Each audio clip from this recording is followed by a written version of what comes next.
Thank you. Hello. Hello there. Thank you very much.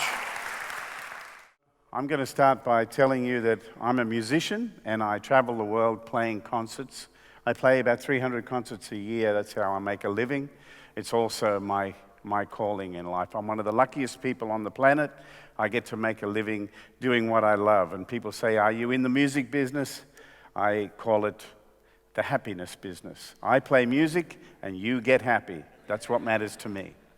So I was on a long flight in business class. I was hobnobbing it up in business class, and the gentleman beside me starts talking to me, and he says, so what do you do for a living?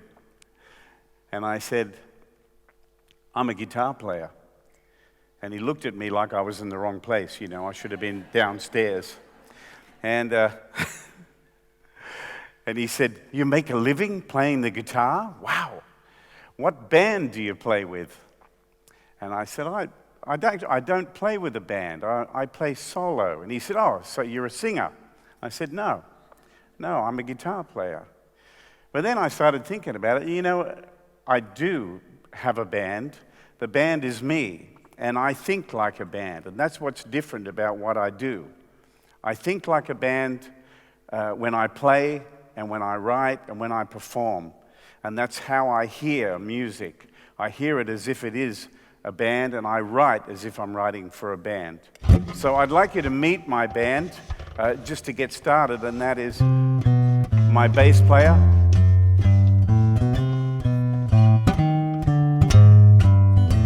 drummer,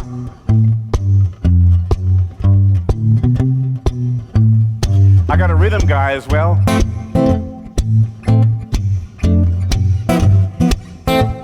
Think of the money I'm saving up here.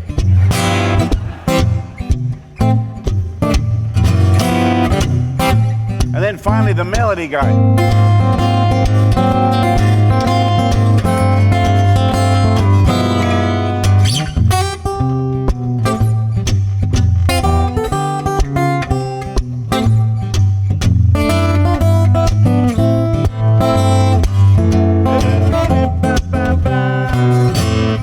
I'll play the bridge, I think.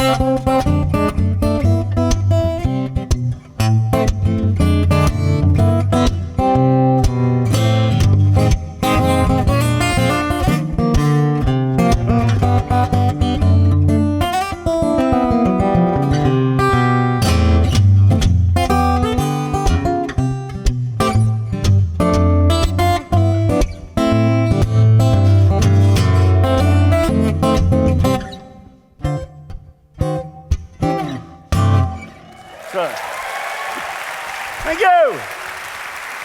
That's my one-man band. Thank you.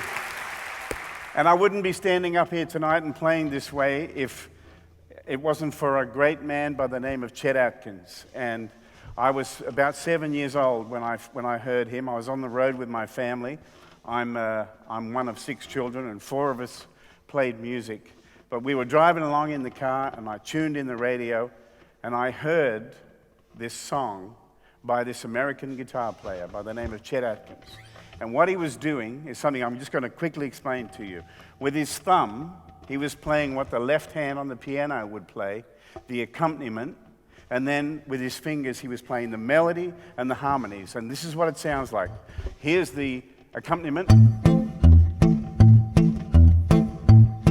And then here's the melodies.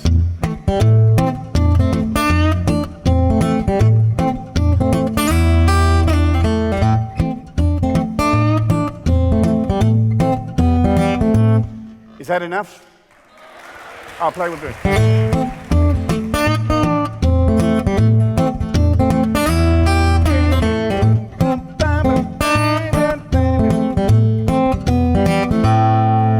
So that moment was a galvanizing moment in my life. And I heard that sound, and I knew he was playing everything at once.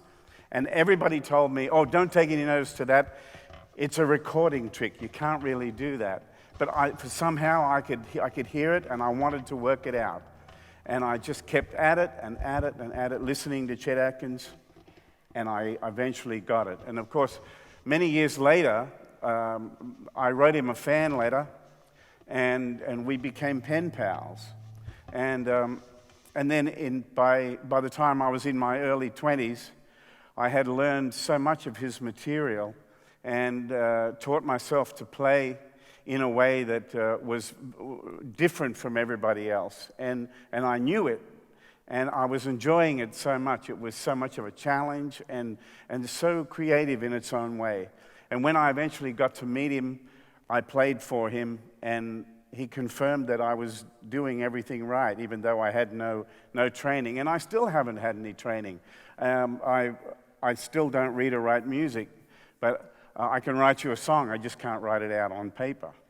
So anyway, this style that I developed has helped me to keep my one-man show interesting and to try to come up with new ideas.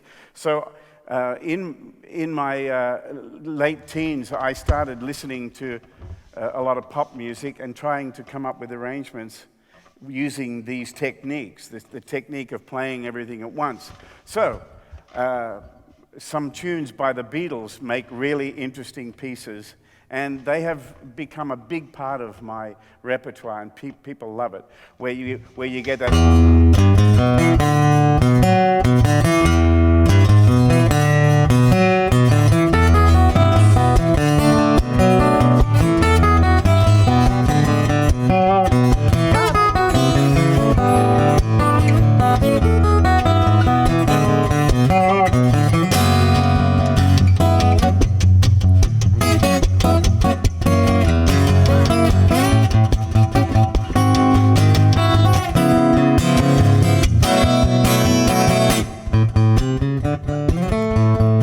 Something like this.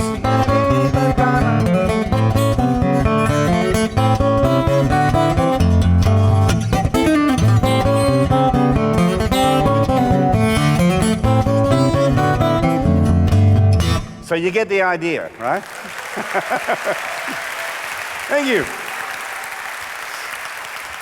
And another thing I started doing when I was young was banging on my guitar like a drummer, because I am a drummer. I've always played the drums and loved it. So when we were fortunate enough to have electronics where there's a microphone inside the guitar, I started experimenting by playing the guitar like a drum. And so I found these patterns, and I found a way of making it sound really interesting.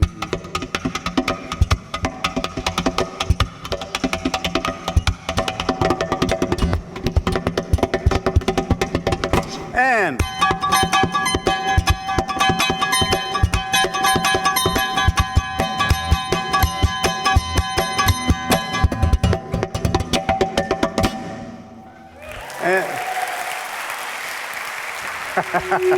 whoa, look out.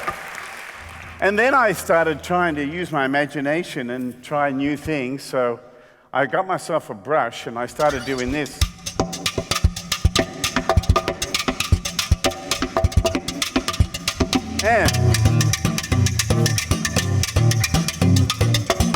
And then I started doing this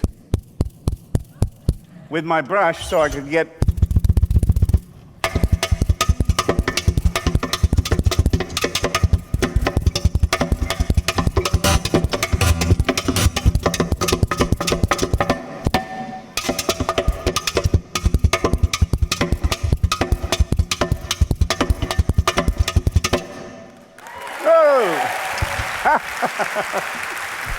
Thank you. Thank you very much. This stuff is all in the name of entertainment and making my one-man band interesting for my audience. There's another sound and another technique that I use on the guitar that I first heard Chet Atkins doing, and then a little bit later on, a great guitar player who died young. His name was Lenny Breau, and this technique is called cascading harmonics. And it's not easy to do, but it is a beautiful sound. And the reason it's called cascading is it's kind of like, people describe it like waterfall. So, like this.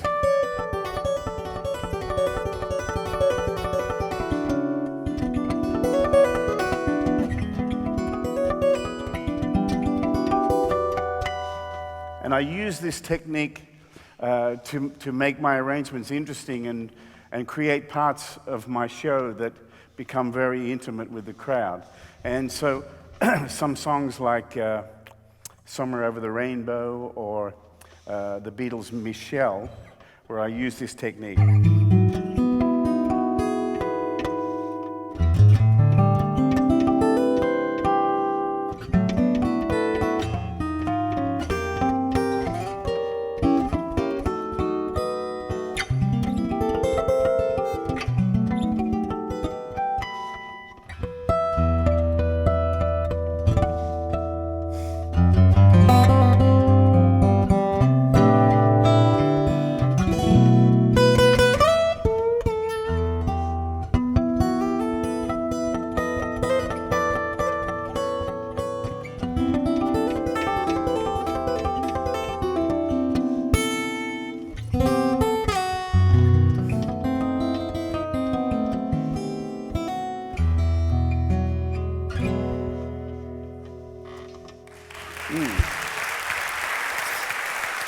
Thank you.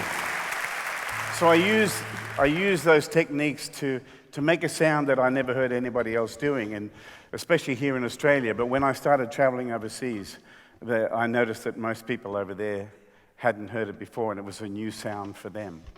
Now, and these are all things that I got from Chet Atkins, and one of the things that I think I learned the most from him would be the quality of songs that you choose to play.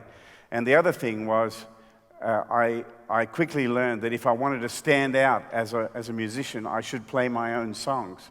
So I started writing songs at a very young age, and I spent a lot of time learning the craft of songwriting. And it's one of the parts of my life that I really love the most.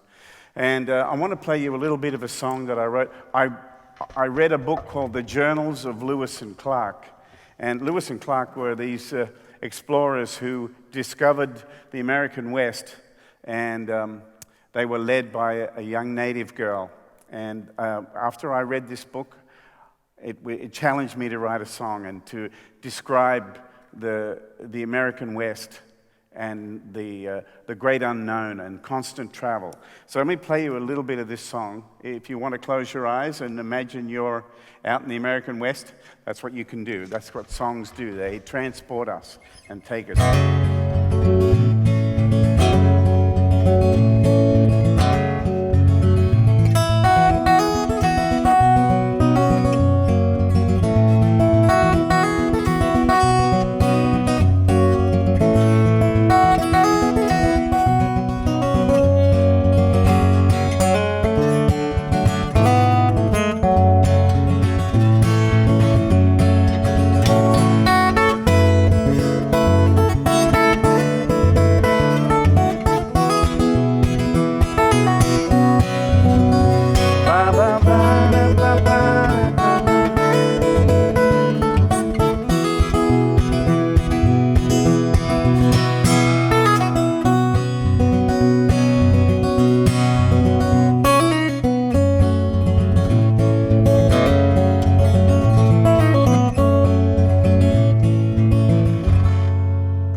Thank you.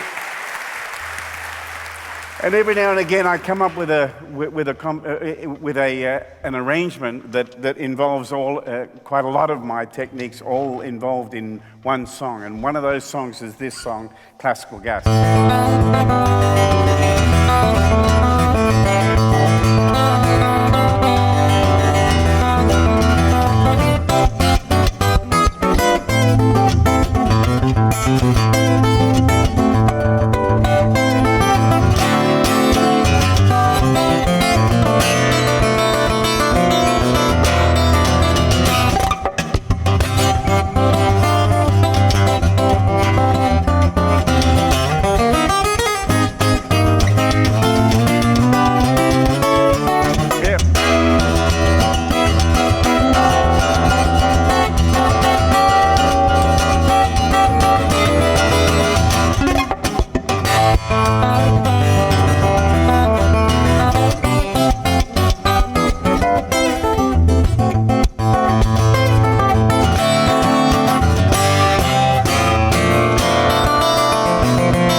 Thank you.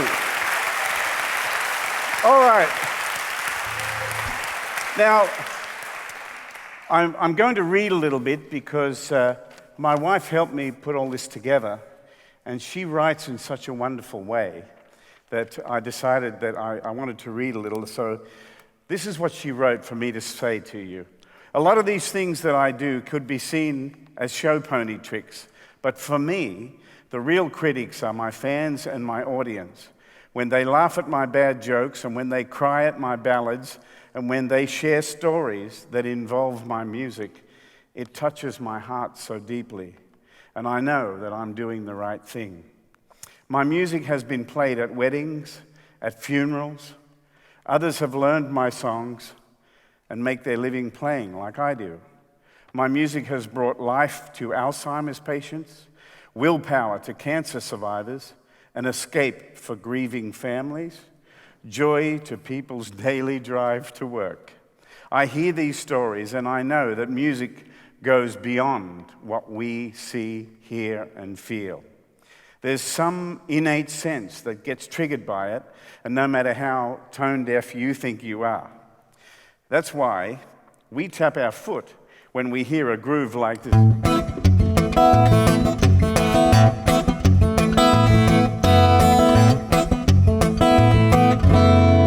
Yeah. There's another point that I wanted to make here, and it was one of the things that has enabled me to live the dream life. In other words, do what I really love and achieve my goals. Chet Atkins once told me that I am the most fearless player he'd ever met. And I think that being fearless is a huge part of breaking molds and raising self-belief. I have had many times in my life where people told me that my plans were rubbish, they were crazy, that I would fail. But I ignore the critics, and I keep working to make my show and my life better and better. Music brings people together, and I love being a catalyst for it. So I play my shows, I meet my fans as often as I can, I answer their questions on my forum, I read their Facebook comments, I upload videos to YouTube for them to enjoy. I continue to tour around the world and take my one-band band with me. And just remember, folks, that life is not a rehearsal, so you better get on with it. Thank you. Thank you.